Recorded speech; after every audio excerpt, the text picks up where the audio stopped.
ఈరోజు మన రాజ్యసభ సభ్యులు సతీష్ బాబు గారి పుట్టినరోజు సందర్భంగా గంధం పల్లంరాజు గారి ఆధ్వర్యంలో బ్లడ్ క్యాంప్ సుమారు 150 మంది బ్లడ్ ఇవ్వడమే కాకుండా ఇంకా చాలామంది బ్లడ్ ఇవ్వడానికి సిద్ధంగా ఉన్నారు. అదేవిధంగా చీరల పంపిణీ కానీ, అదేవిధంగా యువతకి క్రికెట్ కిట్లు అందజేయడం కానీ, అదేవిధంగా అన్నదాన శిబిరం అనేది సుమారు 2000 మందికి ఏర్పాటు చేయడం జరిగింది.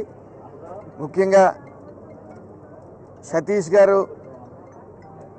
మమ్మల్ని ఎప్పుడూ సక్రమమైన మార్గంలో, యువతను అందరినీ కూడా సక్రమమైన మార్గంలో నడుపుతూ, అలాగే ముఖ్యంగా నాకు ఈ తెలుగుదేశం పార్టీకి వచ్చిన తర్వాత ఆయన ఒక గాడ్ ఫాదర్ల ముందుండి మరి ఎలక్షన్ అన్నాళ్ళు కూడా నన్ను గైడ్ చేసి ముందుకు నడిపారు.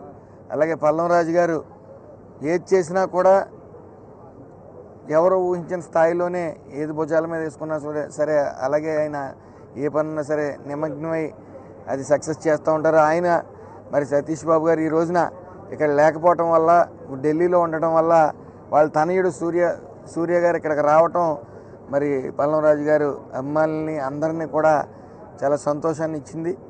మీరు అలాగే సతీష్ బాబు గారు నిండు 100 ఏళ్ళు మమ్మల్ని గైడ్ చేస్తూ తెలుగుదేశం పార్టీలో ఒక కీలక వ్యక్తిగా మరి చాలామందిని కొత్తగా వస్తున్న యువతను అందరినీ కూడా రాజకీయం వైపు మలిచి మంచి మార్గంలో ఉండేలాగా ఆయన చూస్తూ ఉన్నారు. మరి ఆయన ఎప్పుడూ కూడా సుఖ సంతోషాలతో ఉండాలని మనస్ఫూర్తిగా కోరుకుంటాం.